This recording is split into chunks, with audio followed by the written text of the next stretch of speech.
Today we will be deriving a general formula for errors. Now let us suppose u is equal to function of x1, x2, x3, x4 up till xn. These are the function of several variables, suppose xi, where I is equal to 1, 2, 3, 4 up till n. And let the error in each xi be delta xi. Then the error delta u in u will be given by u plus delta u is equal to function of x1 plus delta x1, x2 plus delta x2, and so on up till xn plus delta xn. Now if we use Taylor theorem in this, we can say that u plus delta u equals to function of x1, x2, x3 up till xn plus sigma I is equal to 1 to n delta f upon del xi into del xi plus term involving delta xi ka whole square. Assuming that the error in xi are small and that delta xi upon xi is less than equal to 1, so that the squares and the higher power of delta xi can be neglected. The above relation yields delta u is equal to summation I is equal to 1 to n delta f upon del xi into delta xi, which is equal to delta f upon del x1 into del x1 plus delta f upon del x2 into delta x2 plus delta f upon del xn into delta xn. Here we have opened the summation. So we observe that this formula has the same form as that of the total differential of u. The formula for the relative error will thus be ER is equal to delta u upon u, which is equal to delta u upon del x1 into del x1 upon u plus delta u upon del x2 into delta x2 upon u, and so on up till delta u upon del xn into delta xn upon u. Now we will be solving example to understand this. Suppose let u is equal to 5xy square upon z cube. So delta u upon del x will be equal to 5y square upon z cube. Delta u upon del y will be equal to 10xy upon z cube, and delta u upon del z will be minus 15xy square upon z4. And delta u is equal to 5y square upon z cube into delta x plus 10xy upon z cube into delta y minus 15xy square upon z4 into delta z. So in general, the errors delta x, delta y and delta z may be positive or negative, and hence we take the absolute values of the terms on the right hand side. So this will give delta u maximum will be equal to 5y square upon z cube into delta x plus 10xy upon z cube into delta y plus 15xy square upon z4 into delta z.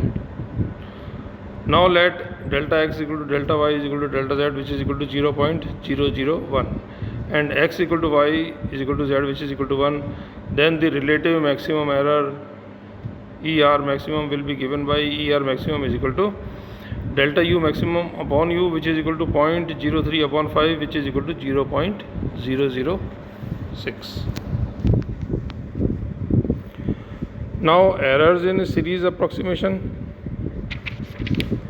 The truncation error committed in a series approximation can be evaluated by using Taylor series.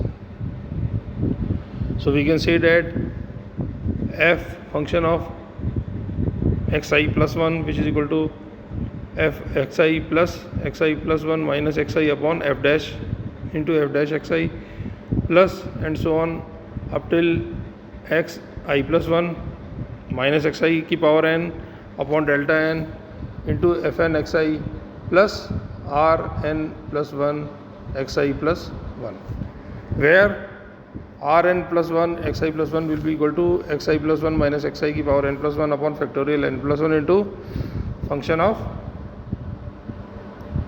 function n power n plus 1 of eta, where xi is less than eta is less than xi plus 1. So here the last term Rn plus 1 xi plus 1 is called the remainder term, which for convergent series tends to 0 as n tends to infinity. Thus, if xi plus 1 is approximated by the first n terms of series 1.13, then the maximum error committed by using the approximation called the nth order approximation is given by remainder Rn plus 1 xi plus 1. Now, if the accuracy required is specified in advance, then it should be possible to find n the number of terms such that the finite series yield the required accuracy. So now we will define the interval length xi plus 1 minus xi, suppose this is equal to h. So the above equation will be f of xi plus 1 is equal to fxi plus h f dash xi plus h square upon factorial 2 f double dash xi and so on up, and the last term will be hn upon factorial n fn xi plus o hn plus 1, where o hn plus 1 means the truncation error is of the order of hn plus 1, that is, it is proportional to hn plus 1. The meaning of the statement will be made clear now. Let the series be truncated after the first term. This gives the 0 order approximation, and this will be fxi plus 1 is equal to fxi plus oh, which means that having the interval length h will also have the error in the approximation solution. Similarly, the first order Taylor series approximation will be given by fxi plus 1 is equal to fxi plus h fx f dash xi plus o h square, which means that having the interval length h will be quarter the error in the approximation. In such a case, we say that the approximation has a second order convergence. We illustrate these facts through numerical example, which will be done in the next video. Thank you.